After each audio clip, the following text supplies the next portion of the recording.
Noreen, so what is responsible consumption and production?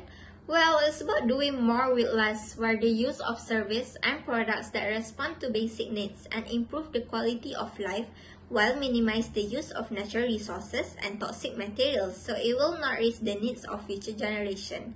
It is also about separating economic growth from environmental decline, encouraging an environmental friendly lifestyle, and also increase the resources efficiency.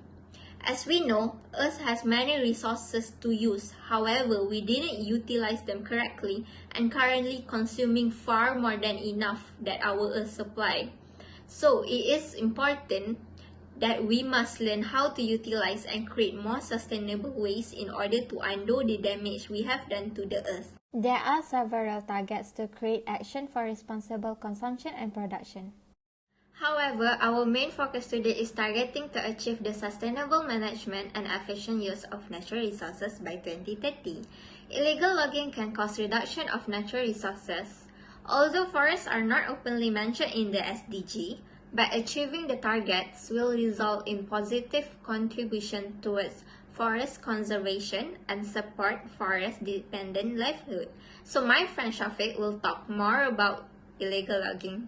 Further towards illegal logging in Malaysia, illegal logging is the process of deforestation that is conducted illegally in the preserved forest or certain areas without the permission from the local authorities. Illegal logging or deforestation has become one of the biggest factors of climate change that affects the increase of temperature on planet Earth.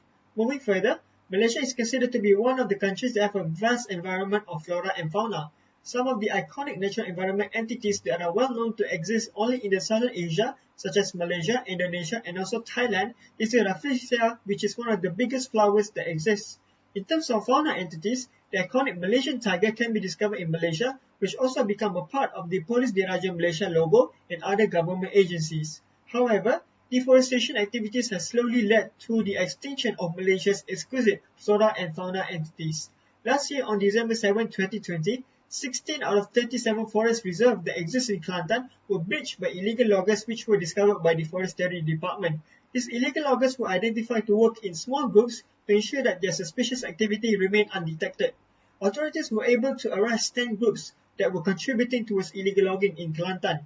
Local authorities discovered that the groups were targeting high-quality logs that exist in the preserved forests. The location of the preserved forest in Kelantan includes Lebir, Ulusat, and Ulu Galas. Despite government efforts to stop illegal logging in Malaysia, such as fines up to 1 million ringgit Malaysia and 5 years of imprisonment, these irresponsible organizations or groups still participate in illegal logging only for the benefit of the group to earn profit from selling them. Thanks, Noreen and Shafiq. So right now we talk about what can be done in order for us to reduce illegal logging from continuously occurs, where we need to enhance our forest policy, enforcement divisions, and monitoring operations. While illegal logging is a crime that is nearly difficult to avoid or eliminate, we can minimize it and have a better policy or procedure in place so that it occurs less frequently using these illegal logging methods. However, we must also be prepared and attentive since the problem may arise at any time. Next, we have devised methods in which we must employ 3 R's, such as reuse, reduce, and recycle, in order for us to decrease unlawful logging operations. To summarize it, it is important for us to improve the effectiveness of 3 R's method on paper in big economies to contribute to global sustainable forest management. So, Aina, how can we prevent illegal logging from happening in the future? Thank you, Kaisara. So how illegal logging can be prevented? Illegal logging can be prevented in a variety of ways.